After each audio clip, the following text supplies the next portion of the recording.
仔细看，他家卧室的墙上居然会不停的出血，即使擦干后还是会有红色液体不停的渗出来，而且只有靠着床的这面墙会出现这种现象。把渗出部位打开后，可以看到红色液体是从墙体内部渗出来的，内部还填充了保温材料。主人说这种情况是2周前开始出现的，那天早上起来就发现墙壁出现一个硬币大小的红色斑点，他怀疑是身上的伤口印上去的，但是他根本就没有受伤，这就很奇怪了。他也没太在意，继续上班。下班后他发现红色斑点越来越多，用刀子把墙纸割开后，里面就开始渗出红色液体，这多少有点恐怖了，该不会里面有什么不干净的东西吧？随后节目组在渗漏处贴上纸巾，用摄像机全程记录，没一会儿干净的纸巾上就出现了红色液体，会不会有猫咪之类的卡在了里面？但主人说应该不会，墙里面没有任何空间，墙体厚度也就10多公分，为了保暖他们还填充了保温泡沫。更蹊跷的是，随着红色液体的出现，他父亲的身体变得很差，自己也发生了一些怪事。为了搞清楚怎么一回事，节目组找到了专业的装修师傅，师傅也觉得很奇怪，从来没见过这种情况，于是他决定上门一探究竟。一番检查下来，师傅决定揭开墙纸，瞬间一大片红色印记出现，这到底是什么东西？师傅看着红色液体陷入沉思，经过漫长的等待后，他终于讲话了。 벽에 코팅을 해주는 본드제 역할을 해주는 습기 차거나 시간이 오래될수록 색깔이 더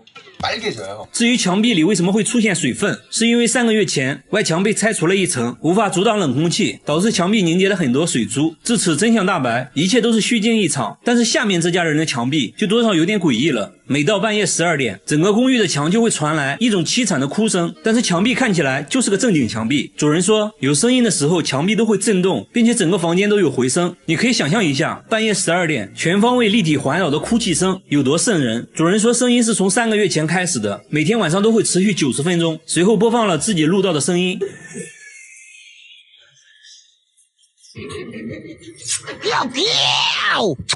听起来又哭又笑的，看起来这只鬼的情绪不是很稳定啊。节目组还询问了公寓其他住户，发现很多人都有同样的困扰，他们也录到了一样的哭泣声，都表示声音是从墙里传来的，而且有声音的时候，燃气管道都会震动。物业也调查过原因，关闭了所有能产生噪音的设备，但最终声音还是没有停止，很多人因此都无法安心睡觉。节目组带着录音找到了专家，随后专家发现了异常，录制的声波和真人声波差异很大，而且录制的音频有一种很规律的循环，所以专家认为声音应该是人为剪辑过的，并且是在录音机上循环播放的，所以是有人故意这样做的。现在问题来了，那到底是谁搞的恶作剧？节目组在公寓不同位置都安装了摄像头，想要找到这个人，接下来就是等待声音的出现。但是1夜过去了，完全没有出现哭泣声，一晚不行那就2晚。节目组在其他楼层安装了更多的摄像头，果然功夫不负有心人，最终还是没有出现声音。其实我觉得已经没必要再调查了，很明显恶作剧的人就在公寓里，至于是哪个就不好说了。过了好多天，小哥又给节目组打来电话，说这些天都没有再出现声音，自己睡得也很好，而且还找到了女朋友。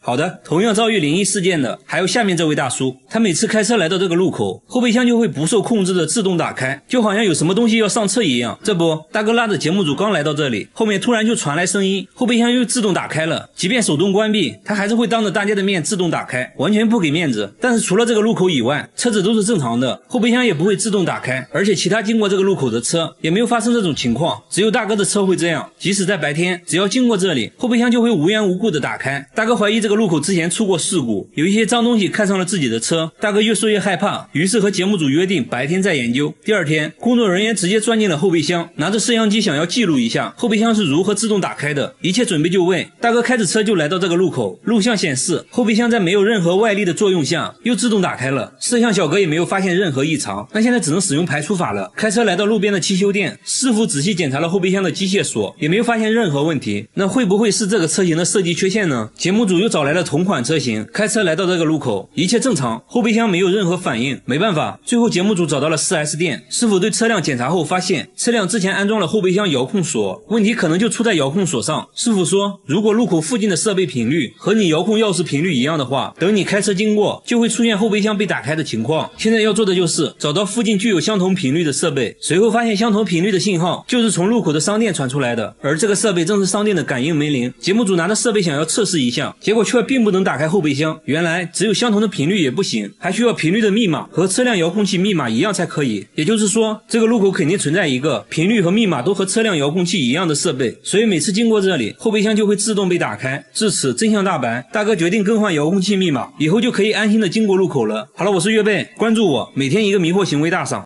仔细看，她的肚子可以瞬间变大3倍，疼痛随之而来，她每天都要经历好几次类似生孩子的痛苦。大姐的肚子在变大之前没有任何征兆，刚刚还在晾衣服，突然感觉不对劲，在丈夫的帮助下躺了下来，肚子也在肉眼可见的变大，而且变得硬邦邦的。丈夫能做的只有帮她按摩一下，除此之外无能为力，只能眼看着大姐疼痛不止。经过几分钟的阵痛，肚子又慢慢恢复到了正常大小，可大姐还没缓过气来，肚子又在短短几秒钟之内变大，她又要经历一次分娩的痛苦。丈夫说这样的过程每天都要经历6次以上。大姐平时的腰围是77厘米，肚子变大后腰围就成了91厘米，整整大了11厘米。然而令大姐更绝望的是，医院根本查不出肚子变大的原因，他们甚至去了妇产科，可是医生却说她很健康，但是肚子变大已经严重影响到了生活。大姐刚在市场买完菜，回家的途中肚子变大说来就来，完全不分场合。节目组脱下外套帮大姐躺下，大姐的叫声引来路人围观，路人看到这一幕也是懵的一逼。丈夫很快赶到，不停地帮大姐按摩肚子，经过长时间的折磨，肚子终于恢复了平静。大姐精疲力尽地吐出一句话：回到家，丈夫很是心痛，看着痛苦的妻子，自己却什么都做不了。节目组抱着一丝希望，带着大姐再次来到医院，一番检查下来，医生对此也感到很震惊。大姐的肚子变大时，大肠也随之扩大了10倍。生理上没问题，那8成就是心理问题。节目组又找到心理医生沟通下来，才知道原来大姐的前夫有家暴，这给大姐带来严重的身心伤害。她把一切痛苦都藏在心里，长期的压抑无处释放。和现在丈夫在一起后，生活恢复了平静，大姐心理上的压力在慢慢释放，才会以肚子变大的形式体现出来。丈夫听后很自责，认为自己没有和妻子好好交流过，不知道妻子承受了这么多委屈。他决定以后给大姐更多的陪伴，让大姐释放压力。最后还对大姐来了个深情告白。和大姐一样，下面这个女人的肚子也很神奇，她怀孕3天就要生了，但是她却什么都不知道。3天前，她因为胃痛来医院检查，没成想却检测出了婴儿的心跳声。医生说你这不是胃病，你要去妇产科啊，你这是怀孕要生了。大姐听到这个消息震惊了，这什么情况？护士也震惊了。比大姐还震惊的是她丈夫，由于工作原因，大姐和丈夫已经分居7个月了。现在你说你怀孕要生了，所以当然是原谅她了。医生说其实大姐也是怀胎10个月了，只是她不知道而已。那大姐为什么连自己怀孕都不知道？邻居也说根本看不出她怀孕，都以为她又胖了而已。为此，大姐还跑去做了减肥按摩，就是专门按肚子的那种。该说不说，你例假总该停了吧？大姐却说自己例假一直不规律，一直没来例假，也没在意，这得有多不在意啊？由于一直以为是胃病，她还买了很多治胃病的药。现在大姐非常自责，只希望孩子能平平安安的出生。不过还好，最终大姐顺利生产。不得不说，孩子有个这样的妈，还能活下来，真的是个奇迹。这应该就是传说中那个万中无一的练武奇才吧？看着平平安安的母子，下面这位大姐张着嘴表示羡慕。她一天24小时都要张着嘴巴，一旦闭上嘴就会不停地打嗝，即使憋气憋到窒息都没有用，根本停不下来。丈夫说她这样已经3个月了，正常人每天都会打嗝20次，但是大姐1分钟就要打20次，连续的打嗝让她呕吐不止，严重时还会吐胆汁，就连吃饭都没办法正常吞咽，刚吃2口就要去厕所吐掉，晚上也没办法安心睡觉。奇怪的是，她之前是一名排球运动员，身体非常健康，大姐也去过很多医院，但是都没有查出任何毛病，医生都以为大姐在开玩笑。没办法，大姐只能尝试每天吃消化药，但是没有任何改善。节目组抱着一丝希望，带大姐再次来到医院，进行了更彻底的检查。还是和之前一样的结果，但是大姐的痛苦还在持续。之后，节目组又带大姐去看了中医，大夫先对大姐进行把脉，一番望闻问切后，对大姐进行红外线照射。就这样操作下来，奇迹发生了，大姐停止了打嗝。大夫说她这应该是焦虑症，是压力过大导致的，由于没有及时释放压力，就慢慢形成了心理疾病。这时大姐也缓缓说出了自己的故事，由于疫情原因无法工作，只能一直吃老本，而且理财投资也亏得一毛不剩，一气之下焦虑涌上心头。刚开始只是心率过快，慢慢就变成了不停打嗝，最后在中医的帮助下，她终于恢复了正常，不再打嗝。看来还是中医牛啊。好了，我是岳贝，关注我，每天一个迷惑行为大赏。大姐说自己有3只眼，把眼睛蒙上后还能读报纸，一番测试下来，完全正确。她还能蒙眼骑自行车，蒙眼做饭做家务，蒙眼抠糖饼也是小菜一碟，还上过节目，被50多家电台采访过。难道真的有特异功能？节目组决定换一种方式测试，先在角落里画好一些图形，然后让大姐照着再画一遍。她戴上自制的眼罩就开始了，结果真就正确的画了出来。等会儿，眼罩是她自己准备的对吧？那会不会有什么猫腻？节目组决定现场制作一个眼罩，现在是完全密封的状态。那先来到计算题吧。这时大姐表现得很奇怪，她一直侧着头，她解释说要用一侧的鼻孔感受数字，她不停地转头。节目组产产生了怀疑，随后想到一个绝对不会作弊的方法，直接把黑色胶带贴在眼睛上，这样就没有任何缝隙了。那么好，测试继续。节目组拿着扑克牌问他点数和花色，大姐开始发功了。一番手舞足蹈后，她竟然连拿的是什么都猜不到。大姐却说要休息一下，说自己刚才能量用完了，需要恢复一下。节目组同意了，她不停的大口出气。节目组却发现胶带下面被吹出了一个缝隙，接着大姐表示可以开始了。为了防止她透过缝隙偷看，工作人员把扑克举了起来。大姐仰着头说：“你手上应该是个卡片吧？”节目组要求她低下头继续猜花色，大姐却说：“你怎么这么多事？我能量又快用完了。”工作人员偷偷扔掉扑克，比出数字3。这次大姐信誓旦旦：“这也太简单了吧，5。”知道回答错误后，大姐行为举止变得很奇怪，说我的头好疼啊，今天能量用完了，明天再来吧。行吧，明天也不用来了，你这点小把戏没啥意思。其实她自制的眼罩也是有缝隙的，根本就没有什么特异功能。不过她的肺活量是真不错哦，但是要论肺活量，下面这个大爷还没浮过水。66岁的大爷一口气就能把车胎吹爆，热水袋被他当成气球吹，一口气爆一个，每天都要吹爆100个，这都不算什么。现在他要挑战吹卡车轮胎，另一边是8个人轮流用气筒打气，大爷的轮胎肉眼可见的变大，5分钟计时结束，大爷吹的轮胎已经很鼓了，另一边用打气筒的轮胎却还是扁扁的。大爷不满足啊，他要继续挑战，让节目组在轮胎上放了一个架子，上面又站了20个小伙子，他要在负重的情况下把轮胎吹爆。大爷一阵猛吹，上升的感觉吗？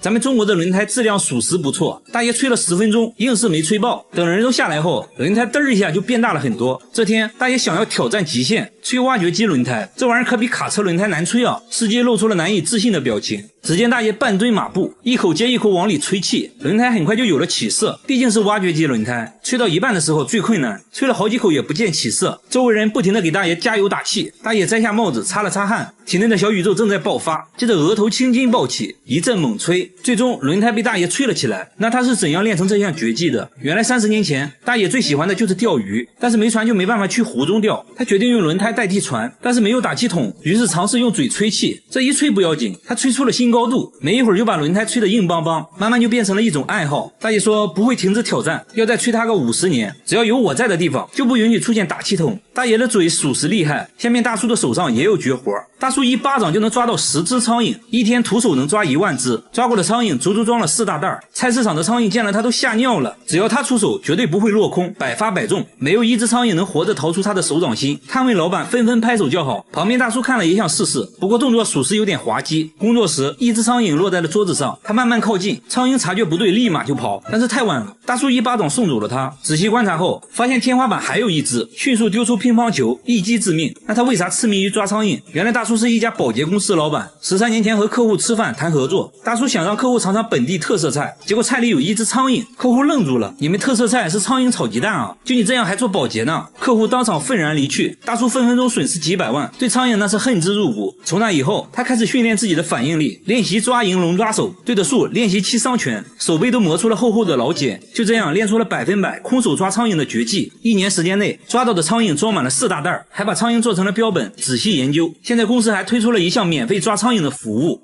哦，有苍蝇啊！只要一个电话，大叔就会带着员工上门免费抓苍蝇，即使灭蝇器也没有大叔徒手抓的多。不得不说，大叔的技能真的很实用啊！好了，我是岳贝，关注我，每天一个迷惑行为大赏。大妈一辈子都没出过汗，39度的气温下跳绳1小时，头上一滴汗都没有。节目组在屋顶铺了一层锡纸，温度瞬间达到了45度，大妈躺在上面就开始享受日光浴了。就这样足足烤了2个小时，大妈都被烤成了3分熟，但还是一滴汗没有。她还说一点都不热，甚至感觉有点冷。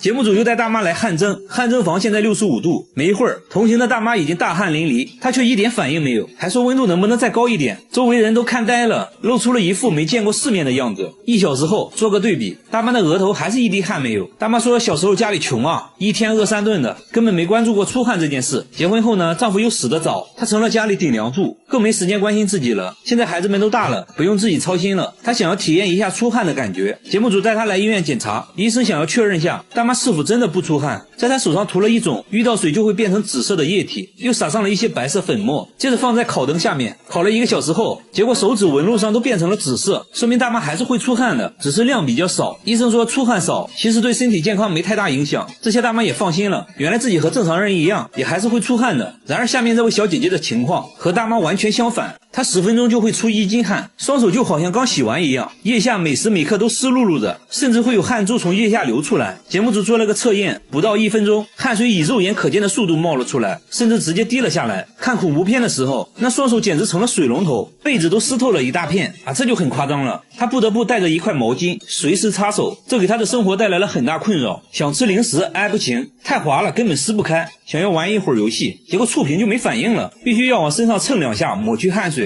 下班回家呢，指纹锁根本识别不出来，用键盘打字也同样夸张，纸巾铺在键盘上就印出水印了，鼠标也像刚洗完一样，写工作报告汗水都会顺着笔尖滴在书本上。他脚上的情况同样严重，他每天都要更换25双袜子，别的小姐姐包里都是口红化妆品啥的，他包里却装满了袜子。然而令人惊讶的是，其他身体部位却一点汗也不出，甚至非常干燥。小姐姐也很痛苦，小时候还被朋友嘲笑过，她的梦想是当一名厨师，因为多汗症她不得不放弃了梦想。去医院检查过后也没有找到多汗的确切原因，最后小姐姐也想开了，既然无法改变现状，那就接受它，接纳不完美的自己。她还做起了直播，大方展示了自己的多汗症。我觉得小姐姐很值得我们学习，保持乐观的心态最重要。然而下面这个大叔的情况更奇葩，他只有半边脸会出汗，左脸汗如雨下，右脸却非常干燥，从中间对分开，即使是嘴巴和鼻子也是1分为2，路人都看懵了。小朋友的表情最真实，更神奇的是，当他吃辣的时候就换成了右脸出汗，左脸又变得干干净净，把纸巾铺在脸上，右边瞬间就湿透了，左边却一点事没有，很直观的就可以看出区别，两边脸分工明确，始终就只有一边脸出汗。大叔说这种情况是1年前开始的，他之前受了很严重的伤，下半身都瘫痪了，手术后虽然身体恢复了健康，但出现了现在这种情况，他怀疑是手术留下的后遗症，随后来到医院检查，医生说这其实不算后遗症了，是由于术后的脊椎在恢复，中途可能压迫到了汗腺神经，才出现了半边脸冒汗的现象。不过不用担心，等脊椎恢复正常后，汗腺就可以正常工作了，这种情况就会慢慢消失的。听到这些大叔就放心了，保持乐观的心态，等它自动恢复。但我有个快速恢复的方法，在很热的地方吃辣的，那不就两边都出汗了吗？对吧？嘿嘿，我真是个机智的少年。好了，我是岳贝，关注我，每天一个迷惑行为大赏。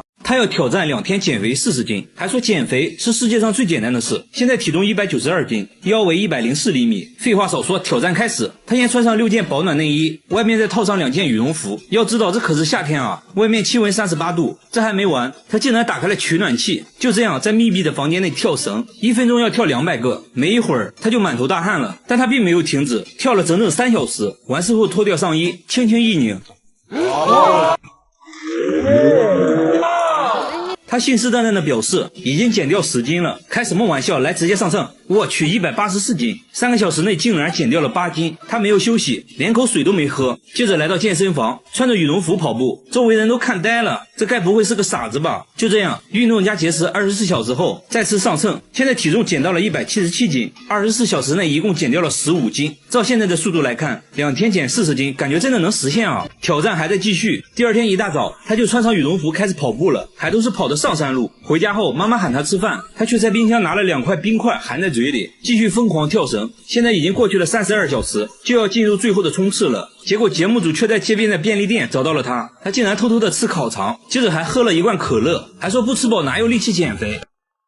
不过还好，回家后他继续运动到深夜。第二天一早，挑战时间到，他已经准备好上秤了。结果现在体重是166斤，也就是2天内减掉了26斤。虽然有一点点打脸，但这样也很夸张了。他认为是烤肠和可乐影响了自己，还说自己最高纪录1天减过30斤。那么他为什么要用这种方式减肥？原来他曾经是一名拳击手，拳击比赛是分重量级的，为此他进行过无数次的节食减重，知道如何快速的减重和增重。但是大家不要模仿，毕竟人家是专业的，是个狠人。但是要说狠，下面这个男人表示不服。大叔疯狂的用脸撞树，1分钟要撞60次，树枝被撞得来回摇晃，头上都出血了。他却说自己在锻炼身体，随后拿出502涂在流血的额头上，真是个狠人啊！节目组摸了一下，确实硬邦邦的，真的不会痛吗？大叔轻蔑一笑，说我都做了5年了，还劝大家不要模仿，不然很有可能脑袋开花。妻子说从来没见他额头好过，因为他每天都会撞树。说实话，我有点心疼那棵树了。大叔工作时却很安静，完全没有暴躁的样子，那他为啥会选择这种奇葩的锻炼方式？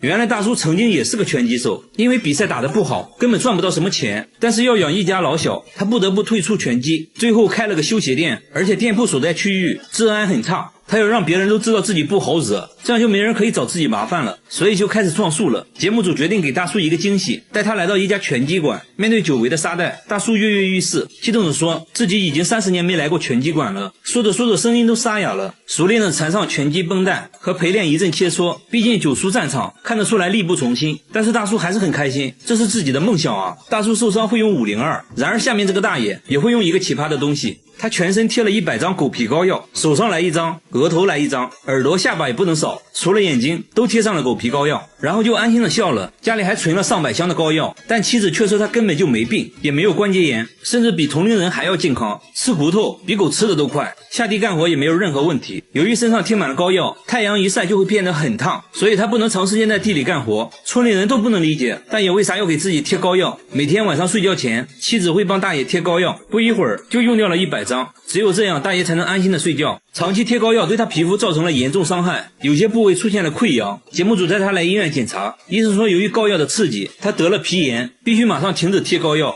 那他为啥10多年来每天坚持贴膏药？原来10年前大爷不小心掉进了一个大坑里，过了3天3夜自己才慢慢爬了出来。从那以后他开始每天做噩梦，感觉有1万只蚂蚁在身上爬来爬去。偶然贴了一次狗皮膏药后，竟然连续2天都没有做噩梦。从那之后就离不开膏药了。身体没问题的话，那8成就是心理问题了。心理医生给大爷做了专业的心理测验，结果医生却说大爷没有任何心理问题，而且狗皮膏药中确实有一些凝神成分，鉴于他皮肤问题，医生还是建议少用膏药，可以定期来医院做辅导，慢慢改掉坏习惯。我怎么感觉大爷就是单纯的不想下地干活啊？好了，我是岳贝，关注我，每天一个迷惑行为大赏。他的指甲比你的手还要长，最长的有20厘米，小拇指的指甲最正常，看起来却显得格格不入。他说小拇指是专门抠鼻屎的，他淘米时不用手，2根指甲勾搂勾搂就淘洗干净了。开火时用手背，打鸡蛋也是小菜一碟，吃饭也能熟练的使用筷子，但我感觉筷子有点多余啊。电脑打字用铅笔，剥橘子就要用镊子，戴手套也难不倒他，把手套剪个小洞就行了。金刚狼见了都直呼内行啊。他还要花大量时间保养指甲，一瓶指甲油只够用1次的，完事还要给指甲戴上保护套，以防在睡觉的时候折断。出门上街必须要把指甲护在胸前，回头率那是100%，路人的表情说明了一切。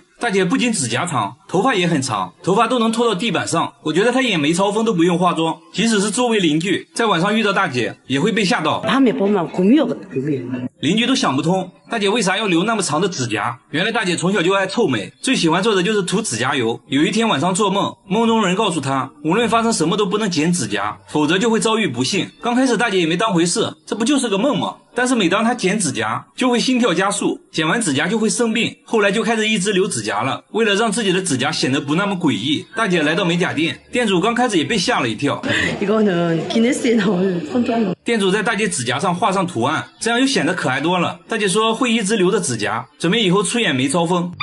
和大姐一样，下面这个男人50多年没有剪过指甲。大叔从小就没有指甲，不仅如此，他连脚指甲也没有，掉在地上的小东西根本捡不起来。对他来说，开易拉罐是最痛苦的。更难以置信的是，他竟然拿不住玻璃杯，杯子在他手里反复滑落。节目组怀疑大叔是故意的，大叔却说自己没有指纹，光滑的东西根本拿不住，怎么可能没有指纹？节目组仔细观察，大叔的指尖确实非常光滑。节目组和大叔一起按手印，大叔的手印模糊一片，没有任何纹路。由于缺少指甲的保护，轻轻按压手指就会带来剧烈疼痛。然而大叔的工作却很依赖手指，他是一名汽修工，工作需要一直动手，就连缠个线圈都会疼痛难忍，哪怕一个小小的失误都会给他脆弱的皮肤造成不小的伤害。他的手上布满了伤痕，即使这样，他也工作了30年，因为要养活一家老小。至于他为什么没有指甲，医生说他患有一种罕见的皮肤病，简单来说就是皮肤黏膜很容易起水泡，而且是遗传性的，没有根本治疗的方法。所以女儿出生的时候，他做的第一件事就是检查女儿的手指。看到女儿有着正常的指甲，大叔激动的哭了，他不想让女儿承受和自己一样的痛苦。大叔平时最喜欢做的就是帮女儿剪指甲，女儿也很懂事，会帮父亲包扎伤口。我觉得大叔可以去做个美甲，就是贴个假的指甲，可能会好一点。和大叔一样，下面这个女孩从小就与众不同。女孩长了满脸的胡子，又粗又硬，从鼻子一直延续到脖子。不仅如此，她的2个妹妹也长了满脸胡子。奇怪的是，她的2个姐姐却是正常的，而且她妈妈脸上也是干干净净的。妈妈说她们刚出生脸上就有胡子，可能是遗传他们的父亲。照片可以看得出来，他们去世的父亲就是满脸胡子，但只有最小的3个姐妹遗传了父亲。随着年龄的增长，脸上的胡子也越来越旺盛。他们也尝试过刮胡子，但是越刮长得越浓密，全身上下厚重的毛发让他们很痛苦。同学都嘲笑他们是猴子，这给他们造成了严重的心理伤害。他们变得抑郁焦虑，姐姐甚至放弃了上学，选择在家里帮忙种地。